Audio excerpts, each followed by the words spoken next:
The song is Slave to Love, and that's Mickey Rourke with Kim Basinger. It looks like your ordinary movie love affair, but it isn't. Not in 9.5 weeks. One of the new movies we'll be reviewing this week. I'm Roger Ebert, film critic of the Chicago Sun-Times. And I'm Gene Siskel, film critic of the Chicago Tribune. In addition to 9.5 weeks, we'll also be reviewing a new teenage romance with Molly Ringwald called Pretty in Pink. And we'll also take a look at Trouble in Mind, a strange love story of lost souls featuring Chris Christopherson, Keith Carradine, and Geneviève Bujold.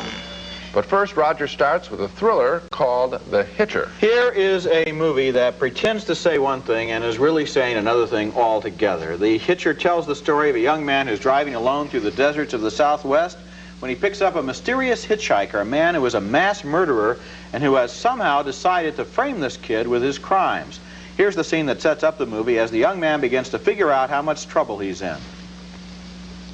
What's so funny? That's what the other guy said.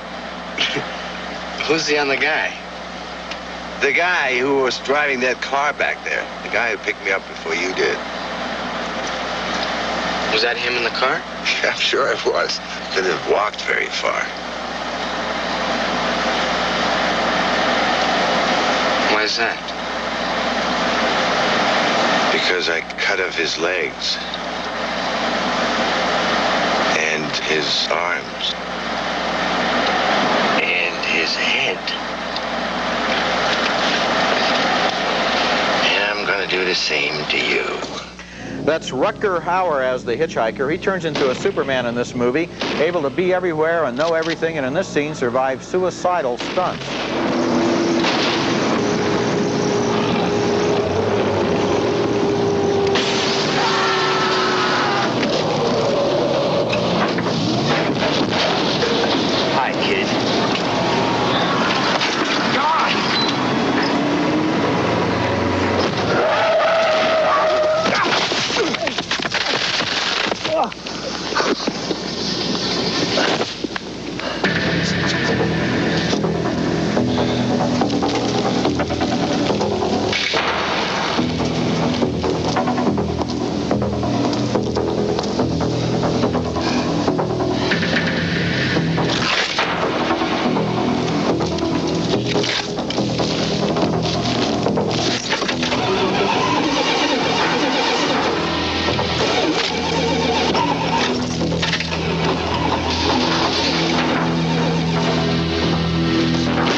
Now, it looks in that scene like The Hitcher is a high-speed action movie, and it is. Technically, it's very well made. That scene was well made. But what is this movie saying? That older man tortures that boy all through the movie. He plays tricks on him, he tries to kill him, he frames him for murder, he kills his girlfriend. He completely takes charge of that young boy's life. He is evil personified.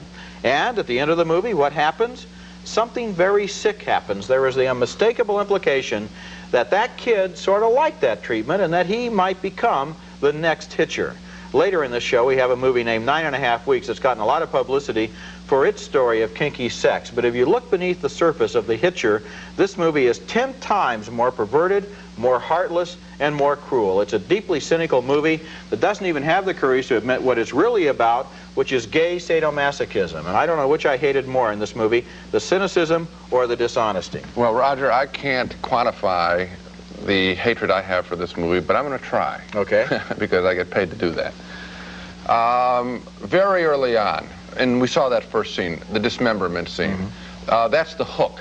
We're supposed to now get interested. This guy's tough. We didn't need the explicit. I didn't even like the language use of this dismemberment. That's how short my fuse has become on violence when I see it in service of something that is nothing more than violence. This film is nothing more than a dozen ways to chop up a person. That's really all it's about. And there's a scene in here, and I want to get real specific about it, where a woman is tied up between two trucks, and I'm figuring there's no way that they're going to actually have the guy step on the... I never thought I would ever see that in a movie. She's pulled, her limbs are pulled apart. This is what American movies have come to. And although she's brought in allegedly as the love interest, there was never any love interest between her and the kid, because all of the love interest in this movie, and the movie is not honest enough to admit it, is between these two people, and they're using this violent game as some sort of perverted sex in a way that the movie will not acknowledge. And I want to acknowledge some of the people behind this movie, because I always like to have them come out from behind the rocks. Silver Screen Partners, which is basically a tax shelter deal, HBO Films, new to the making of movies, and TriStar, a relatively new film company. These are all new, fresh money in Hollywood. And they're all new, fresh money, and they've all been taken for a ride, and they're all taking us for a ride. They're putting garbage on the air, and that's what happens sometimes with these new people playing the movie game. I don't think we like this movie. Coming up next, the problems of a poor girl in a high school that's full of rich kids. I'm just overreacting, aren't I? Well, not necessarily. I mean, a good kiss can scramble anybody's brains. Pretty in Pink is the latest film from the pen, or maybe the word processor, of John Hughes, who's given us such funny and sensitive films as 16 Candles and The Breakfast Club. But then there was last year's terribly disappointing Weird Science, and sad to say now, another flimsy film, Pretty in Pink, detailing the problems of a poor girl who feels rejected, and she is rejected by the many wealthy kids who dominate her high school. The story gets rolling after one of the rich kids does ask her for a date, but her loyal, puppy dog-like friend, who also is an outcast, tells her that she's being a traitor to their cause by considering the date. Molly Ringwald plays poor Andy, stuck now between an old friend and a new flame. You can't do this and respect yourself. You can't. Well, I'll make that decision, all right? Sure, you can do what you want. You know you're talking like that just because I'm going out with Blaine. Blaine? His name is Blaine? Oh, that's a major appliance. That's not a name. Just because I'm going out with Blaine doesn't mean I can't be friends with you. I mean, it doesn't change the way I feel about you. Oh, that's very nice. I'm glad. Here's the point, Annie. I'm not particularly concerned with whether or not you like me. Because I live to like you, and I can't like you anymore. His name's Blaine. One of the toughest things to accept in the movie is the fine character actor Harry Dean Stanton as her father. No resemblance at all between them, but he does offer some good advice. Richie, it's kind of stupid. It's just his family has a lot of money. Oh, well, is that a problem? I don't know, it's just weird. You know, his friends have a lot of money, and he has a lot of money. He drives a BMW. I don't know. I'm not really sure if they're going to accept me. Well, what does that mean? I mean, you like him, he likes you. What his friends think shouldn't make any difference. Yeah, but it's not just his friends. It's my friends, too. It's everybody. I'm just not real secure about it. Well, so take the heat. I mean, you like him, he likes you. It's worth it. Is it? And they live happily ever after? No way. Not after Blaine is persuaded by his friends to reject the poor girl and not take her to the prom. You have the guts to tell me the truth. Just say it. I'm not lying. Tell me. What? Tell me. What do you want to hear? Just tell me. What? You're ashamed to be seen with No, me. I am You're not. ashamed to go out with me. You're afraid. You're terrified. Your rich friends want to prove. Just say it. Just tell me the truth. Now that's a sad scene to watch, because Molly Ringwald is acting her heart out there, and she's very appealing, but all in the service of what really is a dumb movie. The story is so predictable. Off again, on again relationship. And John Cryer, who we saw in the first scene, who plays Ducky, usually her lapdog friend doing kind of goofy little things, is truly annoying in a one-note performance played, I think, much too loudly. And as for the portrayal of the rich wasps in this film, you saw one of them hiding there in the little hallway with his little jacket and shirt. That portrayal is as racist as some black men are saying lately the color purple is. I think that Molly Ringwald is a wonderful young actress, but she is totally wasted, in my opinion, in Pretty in Pink. I like this movie. I thought that its heart was in the right place. I like John Cryer's performance as Ducky because I felt he was a case study for the same kind of kid I was in high school, the class clown. You know, the pretty girl won't go out with you because you're the captain of the football team. You talk her into going out with you. And I found that this movie was so accurate in being able to remember how those sorts of things went on. But Roger, I know about being the class clown because I was one of those too. I imagine you were. Yeah, but Roger, that's why we're both in the same job, oddly enough. But I'll tell you this, I was never over at the girl's house every single day lying on her bed going crazy. The class clown hangs back a lot farther. This is the class. Now, come on, you didn't do that either. You didn't do that either, and I know you do it because you would say now if you did it. This is 1986, and people hang out together a little bit more than they did in 1956. Not like that. I felt that the whole story of this movie, sure, it's predictable. She wants to go out with a guy. You're real predictable. He stuck up, then he asked her out, then he doesn't ask her out. That's what goes on in high school. Roger, this whole business. you know I think more hearts are broken over the senior prom than anything something else that happens. There's no question, but here's the way to play that. We've seen dozens of senior prom movies. This thing offers nothing fresh, just as you're saying, lots of senior prom movies. I would have had this woman reject the rich guy and go back to her own culture and say, you rich people, okay, you I got stink. news for you, Gene. That would have been just as predictable. It would have just simply been a different ending. Different ending and unpredictable. Really great. You ought to get your own word processor. Next I do have one. I'm going to use it. A strange sexual obsession that lasts for 9.5 weeks. You're taking a hell of a lot for granted, aren't you? Am I? Well, either that or you're practicing to be a maid at the Holiday Inn. Our next movie is named 9.5 Weeks, and it tells the story of a man named John and a woman named Elizabeth who meet by accident one day and get involved in a strange love affair, a sadomasochistic relationship in which he tells her what to do and she doesn't.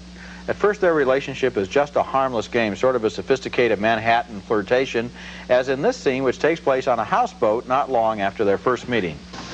Blood on the leaves and blood at the It's Billie Holiday. black bodies swinging. What do you do? In the southern I buy and I sell money. Some people call it arbitrage. What do you call it? I call it a living.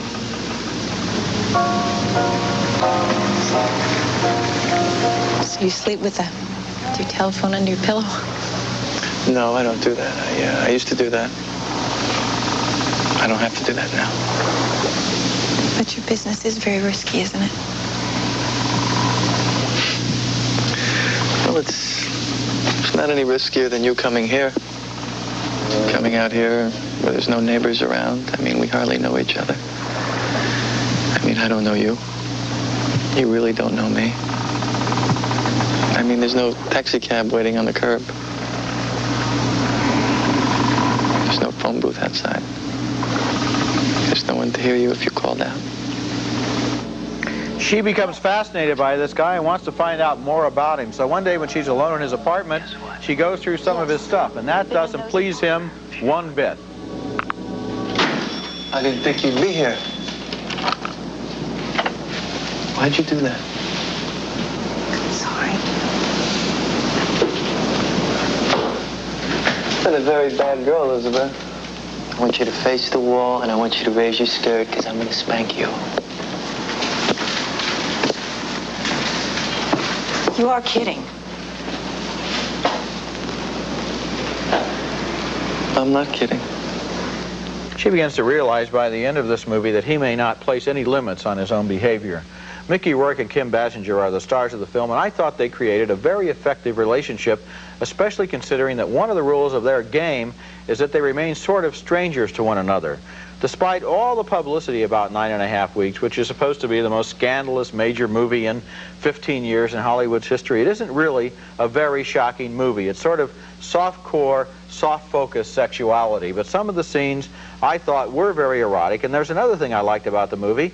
Unlike The Hitcher, which is completely amoral, this movie does arrive at definite conclusions about the behavior of its characters. Well, it's better than The Hitcher, but that's like saying it's in focus. I mean, I didn't think much of the film, Roger, and here's my problem with it, basically. I thought his character was a complete jerk. I think she's a very bright actress, Kim Basinger, and very interesting to watch, and I think that as I watched her, I believe that she could spot him earlier than she does spot him in the movie. So in other words, I thought the movie at a certain point was a lie and turned into basically a music video of sex games. Well, first of all, the movie is about her. She is the central character. She's on the screen twice as much as he is. He is supposed to be, if not necessarily a jerk, then at least a mystery.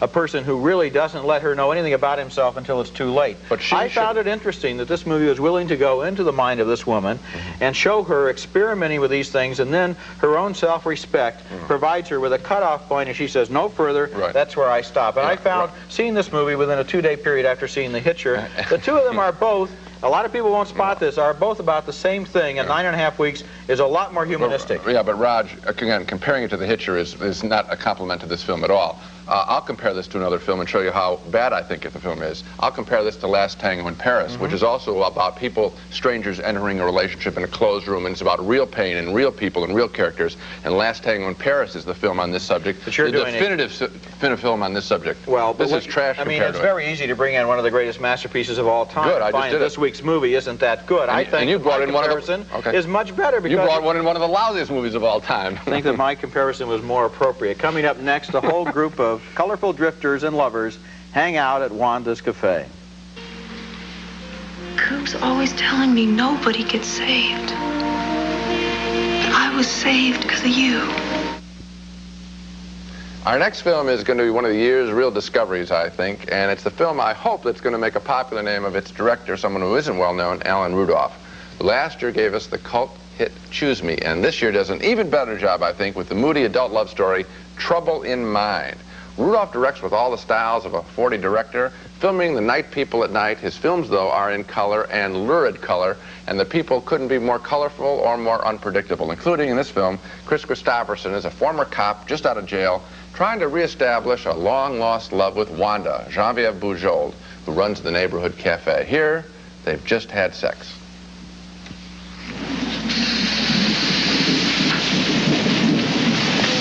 Tell me you had a good time, Wanda. Go to hell. It's okay to admit it. Don't bet on it. And don't try it again, okay? I'll give you this room, rent-free. Now that I can do for old times, new times. But don't ever cross that line again, Hawk. What I got's mine, private. Come on, Wanda. Don't tell me you don't ever get hungry. They're just great together. Another couple at the cafe, Keith Carradine and Laurie Singer. Now, she's begged him to take her and her baby Spike to the city, but he knows he gets in trouble in the city. A lot of trouble. Hi, darling.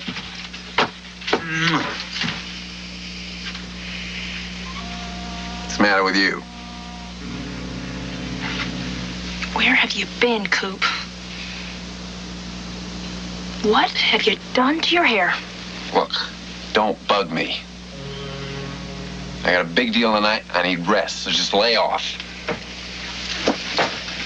Hey, Spike. Oh, God, my neck. Oh.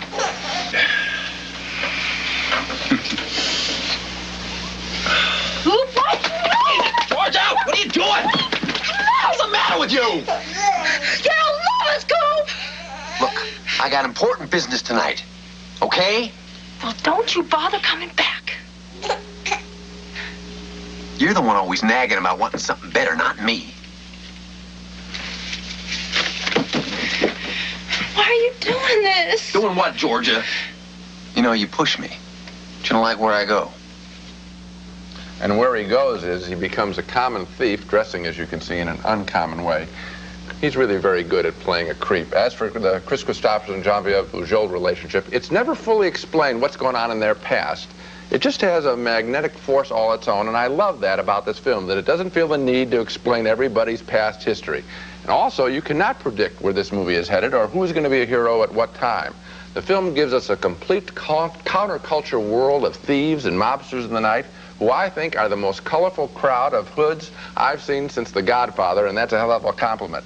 It's a good movie made by a man who obviously loves making movies. It's a violent, raw, adult picture, and I loved almost every single bit of it.